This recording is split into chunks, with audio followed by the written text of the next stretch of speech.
E eu saúdo a todos na paz do Senhor. Jesus, ele disse assim para os seus discípulos, depois que ele foi crucificado, que ele foi morto, e ele ressuscitou, e reunido com seus discípulos, ele disse assim: ide pelo mundo inteiro e pregai o Evangelho. Está no livro de Marcos, do evangelista Marcos 16:15. Ele diz: ide por todo mundo e pregai o Evangelho. Essa foi uma ordem que Jesus deu para os seus discípulos, e nós também temos esse dever, que é uma ordem para os dias de hoje. Porque Jesus Cristo diz que a palavra de Deus, o Evangelho tem que ser anunciado, o Evangelho tem que ser pregoado até que ele volte. Não importa se faça frio, faça chuva, calor, sol, mas a ordem nós temos que cumprir. E se ele está voltando, nós não podemos perder tempo de falar da palavra de Deus. Que é a palavra de Deus que muda a vida do ser humano, que transforma, que cura e que salva. Desde quando as pessoas, elas recebem a palavra no seu coração e deixam a palavra fazer efeito. Porque a palavra de Deus fala, quem é de Deus, escuta a palavra de Deus. Agora, quem não quer escutar, porque não é de Deus. Quando ele diz, ide por todo mundo e pregar o Evangelho, é porque todos conheçam quem é Jesus. Que nós vivemos num mundo onde as pessoas se preocupam mais com a correria do dia a dia, se preocupam mais com as suas vidas, com seus bem-estar, mas não tem tempo de voltar para Jesus, fazer as coisas, as leis, os mandamentos que ele manda. No Evangelho de 1 Coríntios 1,18, diz assim: porque a palavra de Deus é loucura para os que perecem, mas para nós que somos salvos é o poder de Deus. Então, o mundo acha que o que a gente faz é loucura, é um louco, não bate bem da cabeça, fica gritando nas esquinas, fica gritando nas praças. Então, para o mundo é loucura. O mundo acha que nós somos loucos. Mas a palavra de Deus fala, é loucura para os que perecem, mas para o salvo, aquele que já conheceu Jesus, aquele que vive as leis de Deus, o mandamento de Deus, isso não é loucura, isso é um dever. Então, para as pessoas que não entendem, acham que é loucura, mas os salvos vão entender que o que nós fazemos é um dever e obrigação e um mandamento de Deus. E a Bíblia fala, em 2 Timóteo 3,16, que toda a Escritura é inspirada por Deus, é útil para o ensino, para a redenção, para a correção e para a educação da justiça. Então, nós temos que conhecer a palavra de Deus, nós temos que conhecer o Evangelho, para que nossas vidas possam ser transformadas. Antes, eu não conhecia, vivia a vida do jeito que eu queria, da maneira que eu queria, fazendo as coisas que prejudicavam a minha vida, que estavam me levando para uma vida miserável, para uma vida derrotada e caminhando para o inferno. Mas a partir de quando eu comecei a ouvir a palavra, a meditar na palavra, estudar a palavra, vi que eu estava fazendo tudo errado. Porque Jesus Cristo, ele veio e mostrou para esse mundo o caminho da salvação. Ele mesmo entregou sua vida, Ele mesmo pagou um preço, que nós vivíamos separados, distante de Deus, mas Ele pagou um preço muito caro, Ele pagou um preço que homem jamais pode pagar, e foi levar os nossos pecados sobre si naquela cruz. Por isso que a palavra de Deus fala que para o mundo é loucura, para os que perecem, que não entendem e não quer saber, mas para os salvos é o poder de Deus.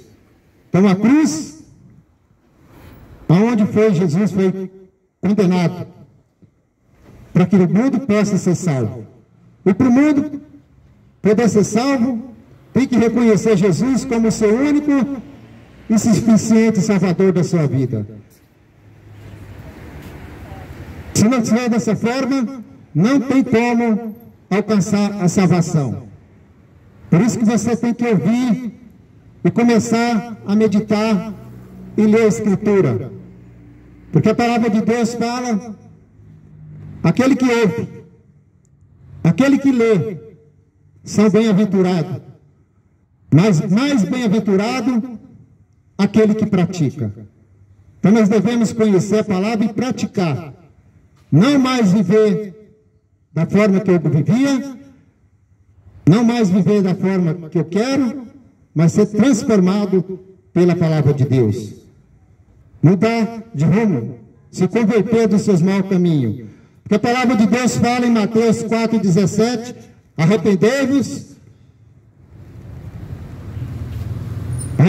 porque é chegado o reino de Deus.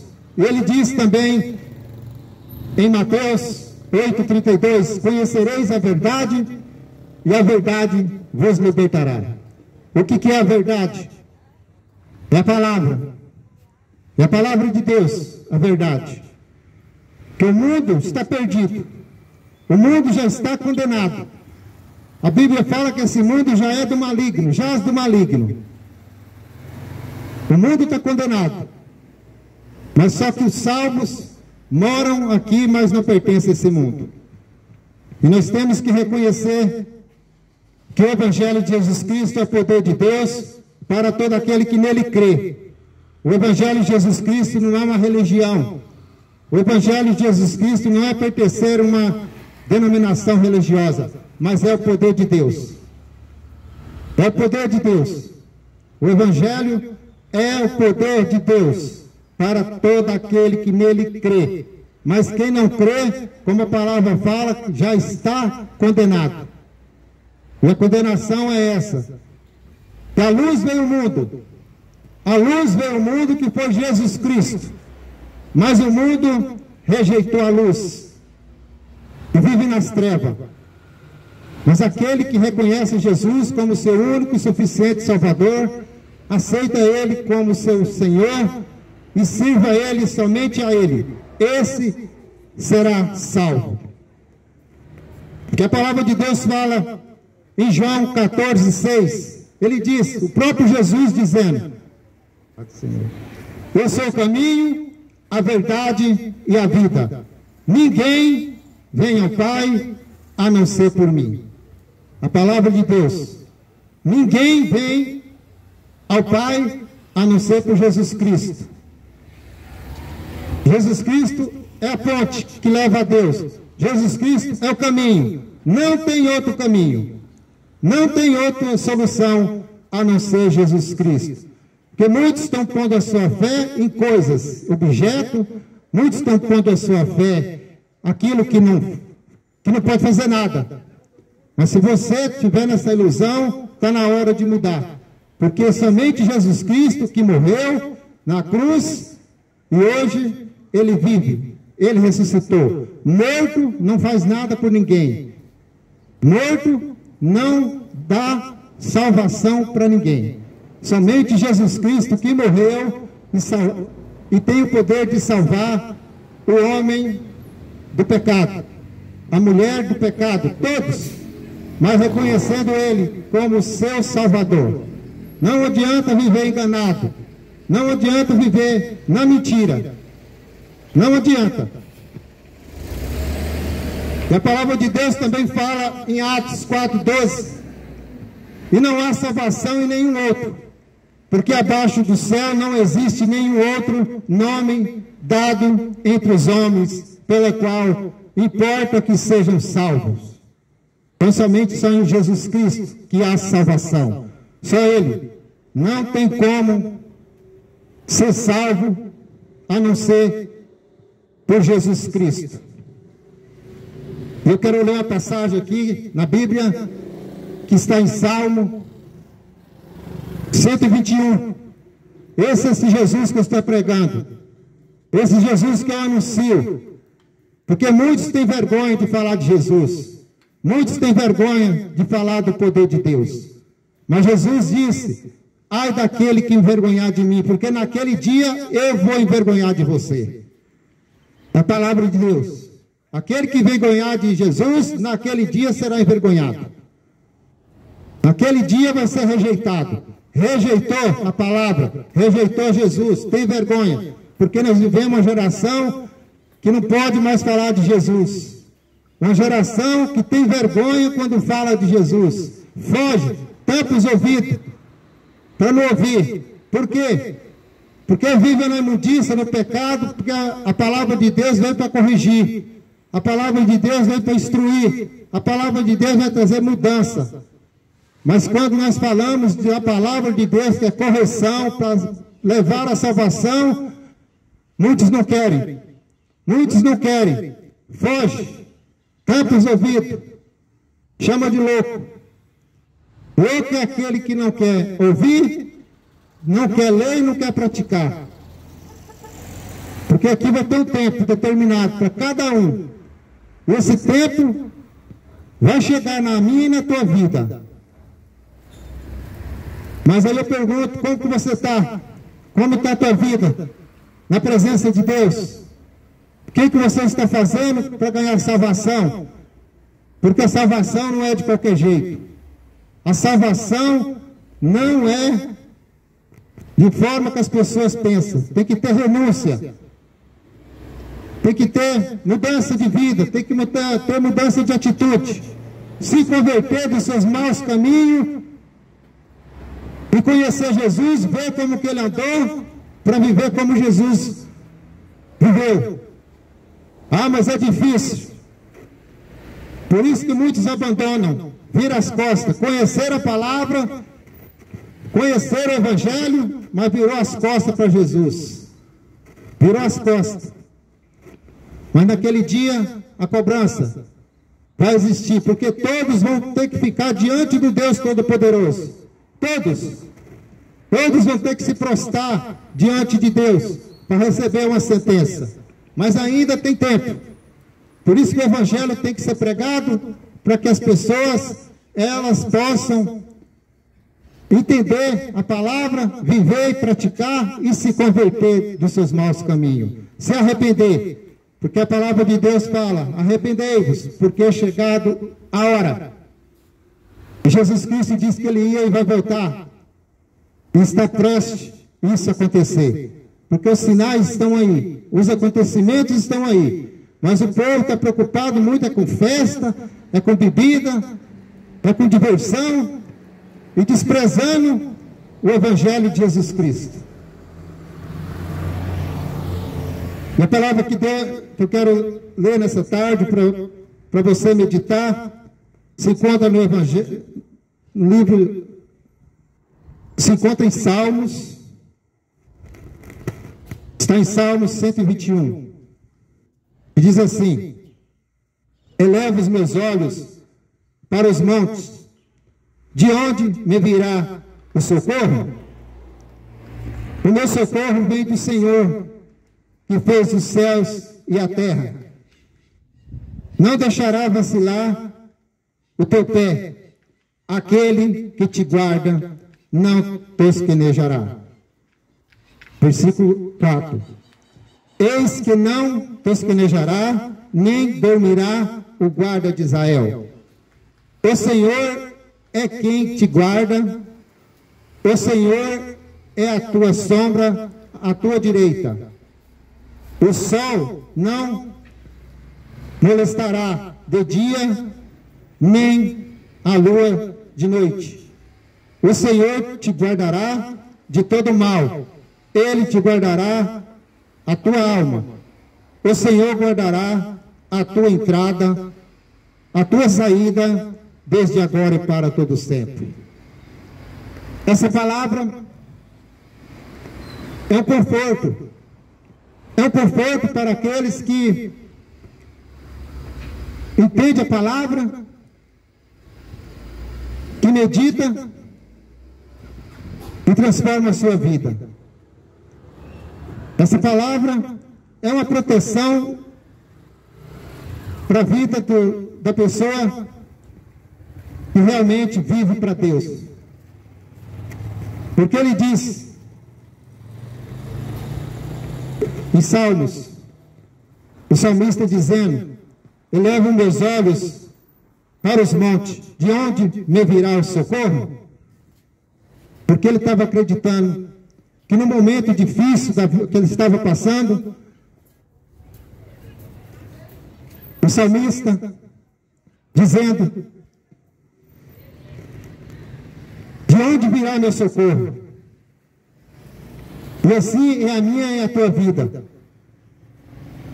De onde vem nosso socorro? Na hora da aflição, na hora do desespero, na hora do tormento.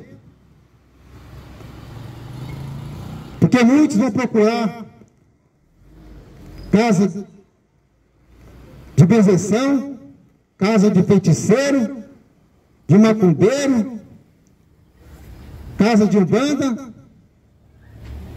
Muitos vão procurar esse tipo de coisa, fugindo da palavra de Deus, fugindo das Escrituras.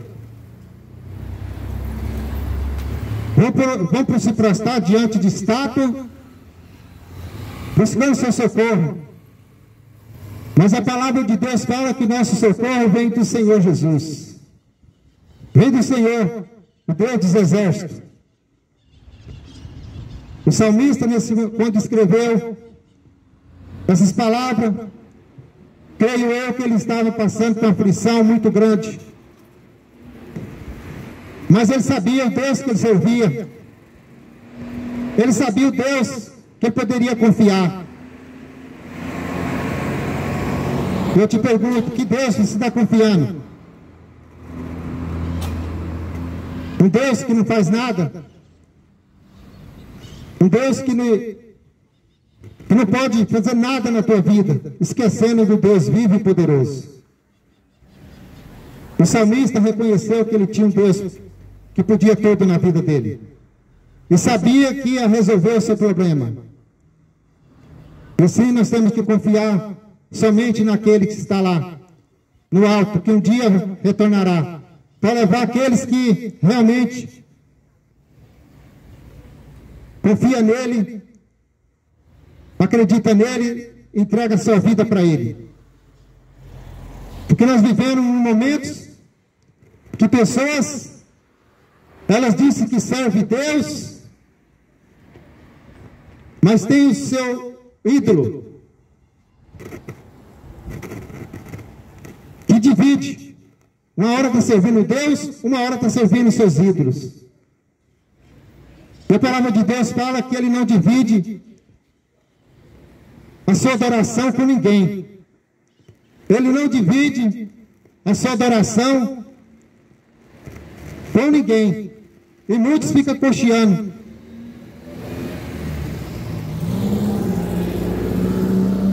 Quando ele disse, eleva meus olhos para o alto de onde vem meu socorro, porque ele sabia. Ele não estava procurando outros deuses.